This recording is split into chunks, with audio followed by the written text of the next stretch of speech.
We have just finished our study of probability distributions for discrete data in Chapter 7. Our final unit of the course, Chapter 8, is called the normal distribution. And the normal distribution is looking at probability distributions for continuous variables.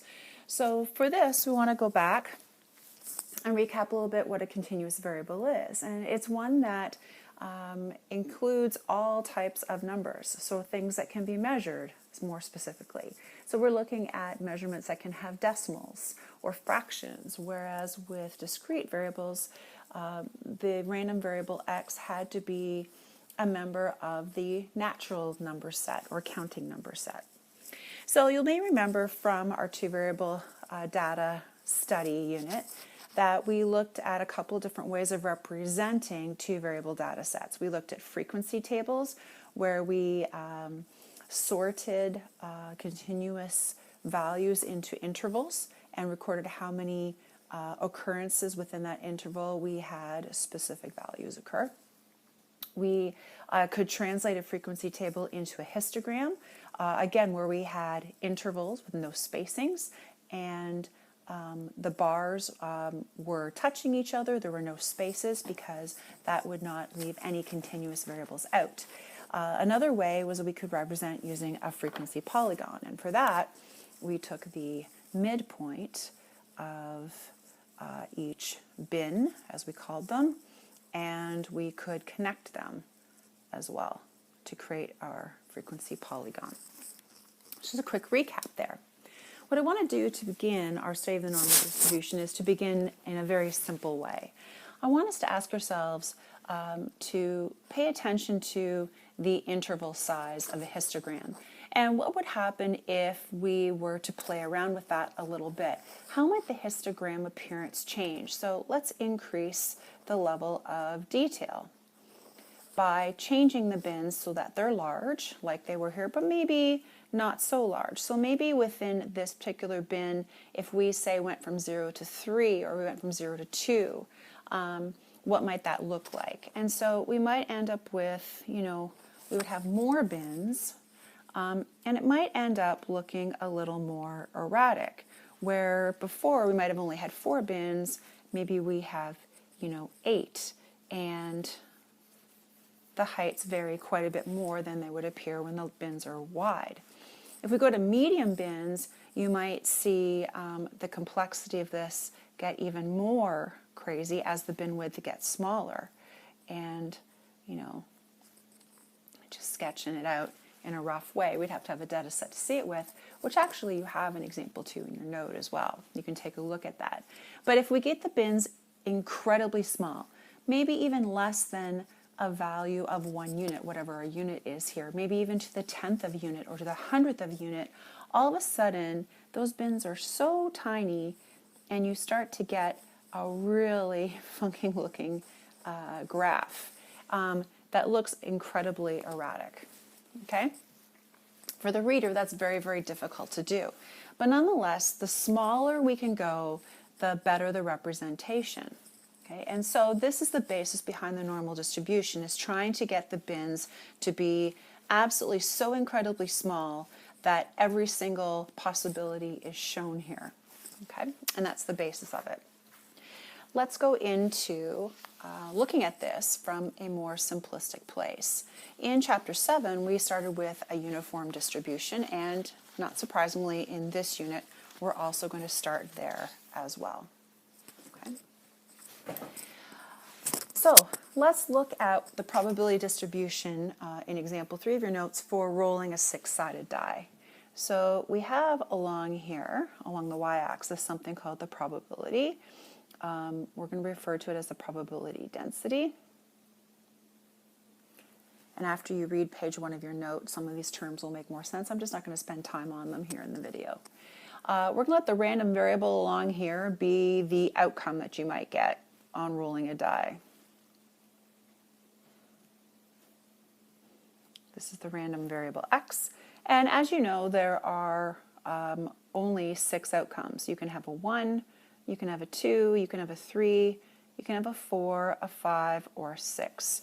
And we know that the probability of each of those is equal, so that the heights of each of these bars or bins would be the same.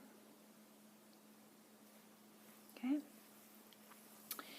And if we were to compare this to drawing it out as a table of x and p at x, we have 1, 2, 3, 4, 5, and 6, and the probability, of course, for each one is 1 out of 6. That's what makes this a uniform distribution. Okay. Now, this particular graph of probability density versus random variable is called a probability distribution function. Let me write that down.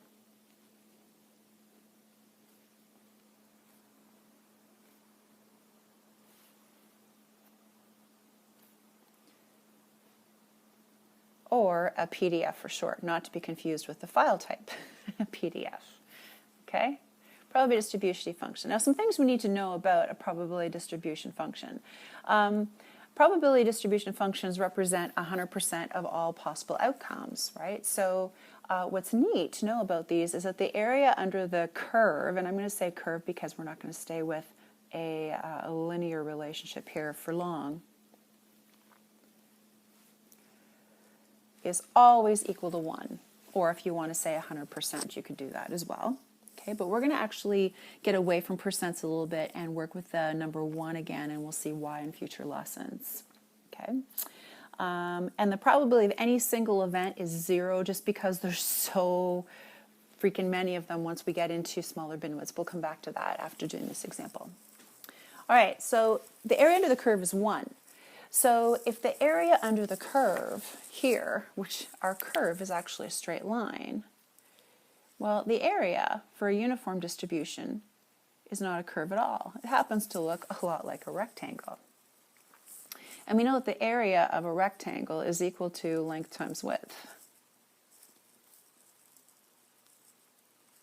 Okay? And by width, this case, I'm actually going to replace that, if you're okay with it, with height, just because we're working in an x and y axis scenario. Okay? So our length goes from 0 to 6, so we can say it's equal to 6. And we know the area under the curve is always equal to 1, so what is the height of each of those equal to? Well, what's preventing 8 from being by itself? It's being multiplied by 6. So let's divide both sides by 6. And then, not surprisingly, the height is 1/6, which is what we determined to be the case over here as well. So we know that this stops at 1/6. And the area of any single one of these bars must be 1/6. 1/6, 1/6, 1/6 in the case of rolling a die and having a uniform distribution. Okay, the uniform distribution will give us this straight line every single time. Let's look at another example. There's a data set in example 2 of your notes that we're going to explore a little more detail in this example here, example 4 from your notes. Okay. So in example 2, there's a set of scores that are given, and we're going to decide that they have a uniform distribution. You have to be told this in order to be able to graph it. So if it's uniform, you know that you have your probability density here on the y-axis, and you have your random variable x down here. Okay? In this case, it's going to be scores. And we're told that they're uniform from 78.5 all the way to 98.5. Okay? So I'm going to break the graph a little bit right here because I don't need to start at 0 in order to be able to start at 78.5. I know that the curve doesn't go less than 78.5. My rectangle, because it's uniform, will start at 78.5. And you have a little graph there that you can do. I kind of set it up so the number of spaces you would have would allow you to use up one column for the break, and then each one of these moving on would be worth 2. So 78.5, 80.5, next one is 82.5, 84.5 would be in here. I just don't have the space to label every single one, so I'm not going to. Okay, 86.5, 88, I'm going to go a little bit longer here, 88.5, 90.5, 92, try to make these somewhat the same here, I'm sketching out for you, 94.5, 96, and then we end up at 98.5 right there. Okay, and so again, if it's uniform, that means that this is a linear relationship right there. Okay, so this is determining the probability density function right here, or drawing it. What we actually want to know when it says determine the probability density function is what is this value right here. So we know that the area of the curve is equal to the length, I'm going to say times the height, if you're okay with that. We know that the area is always equal to 1 under this curve. So then the question becomes how long what's the length of this rectangle? So from 78.5 all the way to 98.5 is a value of 20. Okay? And we don't know the height.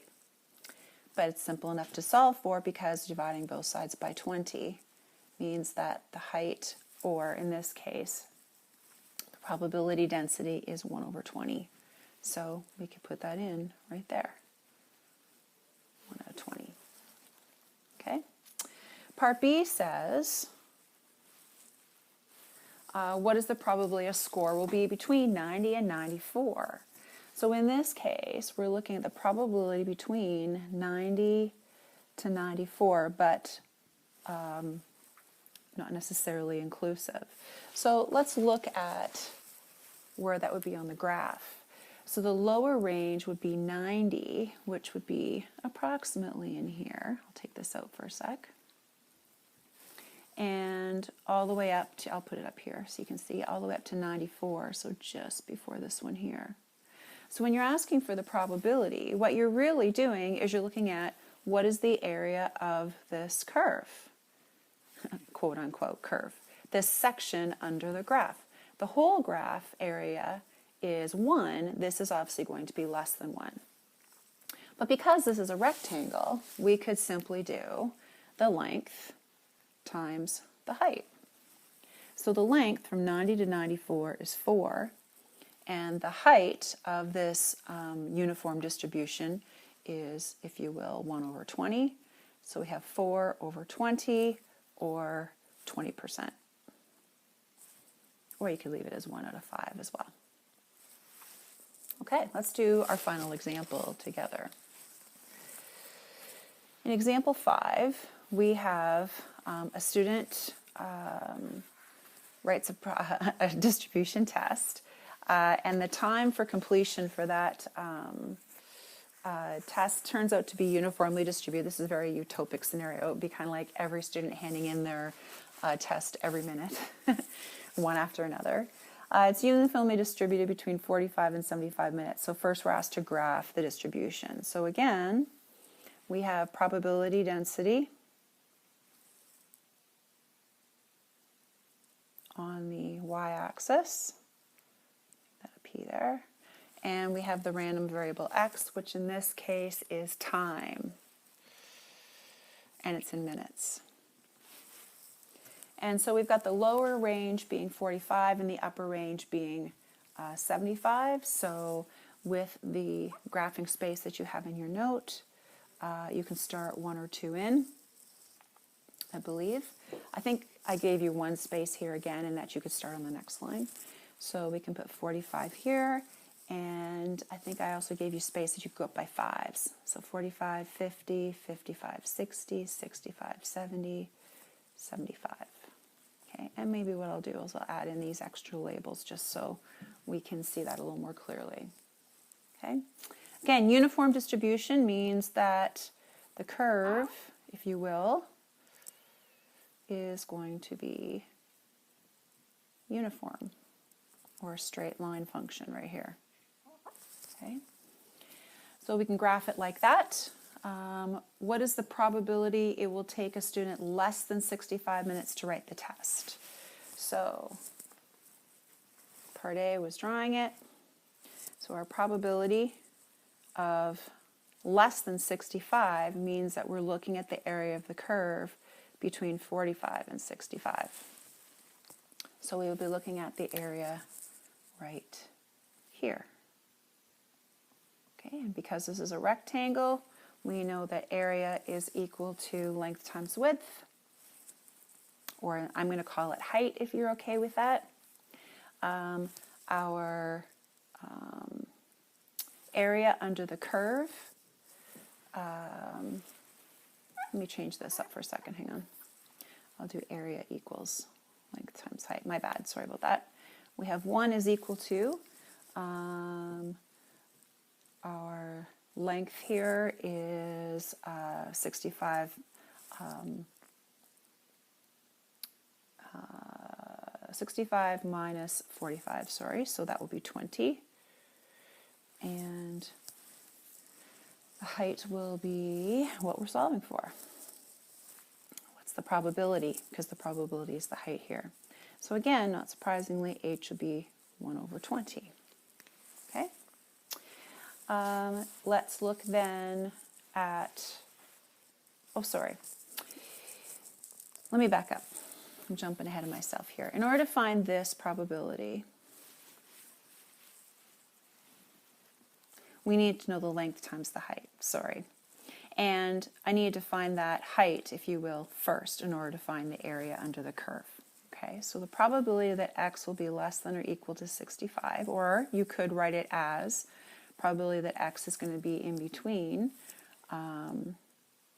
45 and 65.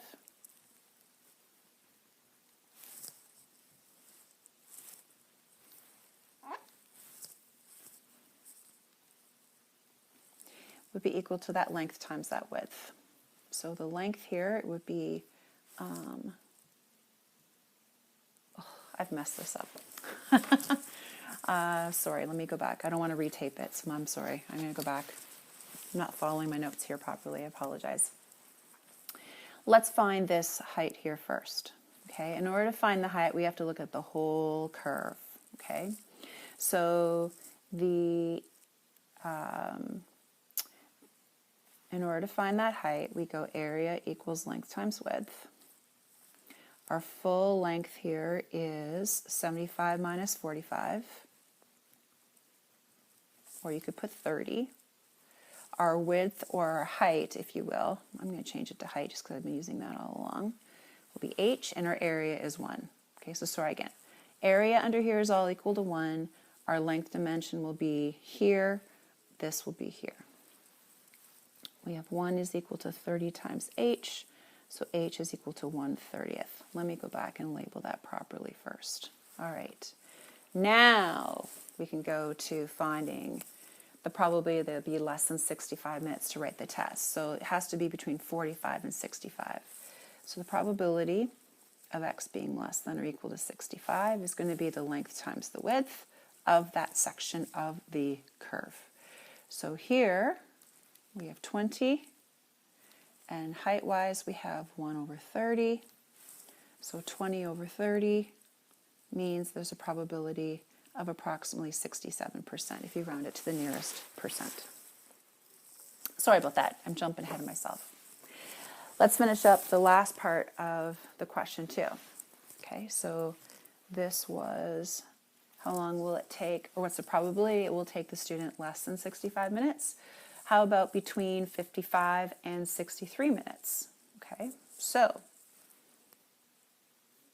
for that one, we want to look at the area of the curve between those two extremes. So 63, I'll take this out, would be, you know, somewhere in here-ish. And 55 would be here. So we're looking at the area of this curve here. So the probability of being between 55 and 63, again, would be the length times the height. Sorry, I switched back to width here. That's just so automatic to do, isn't it? There we go. The length is going to be 63 minus 55. and the height of that distribution is still the same. It's 1 over 30.